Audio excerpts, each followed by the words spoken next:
Real relationship কিছু secret বিষয় নিয়ে আজকে আলোচনা করব।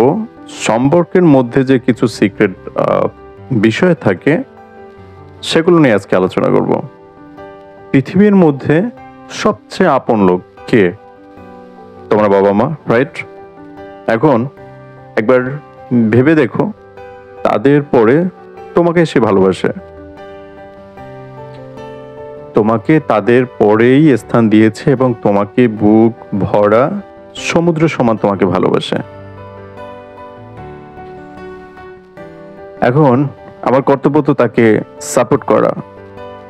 তুমি দেখবে, তুমি যদি তাকে সাপোর্ট করো, সেও তোমাকে ডেফিনেটলি তোমাকে সাপোর্ট করবে। তাহলে আর সমস্যা থাকে? সেকেন্ড সিক্রেট হলো, তোমার পার্টনারকে বুঝতে হবে, মানে দুজন দুজনকে বোঝাটা খুব দরকার, খুব জরুরি। তার ভালো খারাপ সবকিছু আপন করে নাও, তাহলে দেখবে তোমরা অনেক সুখী আছো। দুজন দুজনকে বোঝাটা সব থেকে রিলেশনের মধ্যে পারফেক্ট একটা গুরুত্বপূর্ণ একটা টপিক বিষয়। থার্ডলি, সিক্রেট বিষয় হচ্ছে, তোমার পার্টনার যদি কোনো ক্রমে ভুল করে বসে, তখন কি করবে? তুমি কি তার সাথে চিল্লাপাল্লা, ঝগড়াঝাটি এগুলো করবে? কিন্তু সেই সময় তাকে ডিফেন্স না করে সেই টপিককে স্কিপ করে রাখা। আচ্ছা বাদ দাও, দূর, এই টপিকটি এখন বাদ, আমরা অন্য বিষয়ে কথা বলবো। তখন দেখবে সে নর্মালি শান্ত হয়ে গেছে।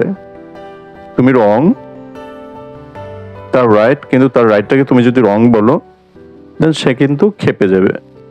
আর তখন যদি তুমি বলো যে আচ্ছা বাদ দাও না, অন্য কথা বলি, দেখবে সেখানে কিন্তু শান্ত হয়ে যাচ্ছে, বিষয়টা ওখানেই নর্মাল হয়ে যাচ্ছে।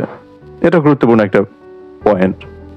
কিন্তু তুমি যদি বলো না তোমার ভুল, তুমি কেন এটা বললে, কেন করলে, এটা নিয়ে তর্ক বিতর্ক প্রতিযোগিতা করলে, তাহলে এটা কোনোভাবে করা যাবে না। কারণ সম্পর্কের মধ্যে তর্ক বিতর্ক করা এমনটাই নয় যে করতেই হবে, তাহলে সম্পর্কের মধ্যে তিক্ততা ডেফিনেটলি চলে আসবে। তাই ভালোবাসলে ভালোবাসার মানুষকে ছাড় দিতে হয়, তাহলে দেখবে ভালোবাসা সুন্দর। হুমায়ুন ফরিদি একবার একটা প্রবাদ বলেছিল যে কাউকে যদি ভালোবাসলে এক বুক সমুদ্র নিয়ে ভালোবাসতে হবে, ভালোবাসবে, তাহলে সেখানে কোনো সমস্যা, কোনো ধরনের ঝগড়াঝাটি, ব্রেকআপ এগুলো কোনো কিছু হবে না। ফোর্থলি একটা সিক্রেট বিষয় হচ্ছে, তোমার পার্টনারের যদি কোনো কিছু খারাপ লাগে বা তার কোনো কিছু ভালো লাগে না, তাহলে সেটাকে স্কিপ রাখো এবং তোমার যে খারাপ অভ্যাসগুলো রয়েছে তার কাছে খারাপ লাগে সেগুলো খুঁজে বের করো। তোমার কোনটা সে পছন্দ করে না, যেটা পছন্দ করে না সেটা তুমি ডেফিনেটলি তোমাকে বাদ দিতে হবে।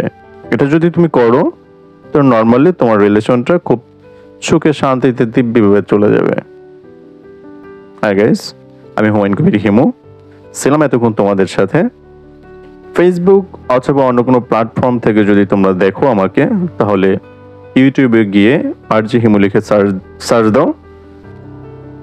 তাহলে আর যদি ইউটিউবেই দেখে থাকো, তাহলে সাবস্ক্রাইব করে দাও, নোটিফিকেশন বেলটি অন করে দাও। লাইক দিতে ভুলো না, তোমাদের লাইক খুবই গুরুত্বপূর্ণ।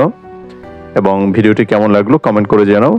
এবং তোমার কাছে রিয়েল রিলেশনশিপের মধ্যে সিক্রেট পয়েন্টগুলো কি কি হতে পারে, থাকতে পারে, সেগুলো কমেন্ট করে জানিয়ে দাও। ধন্যবাদ সবাইকে।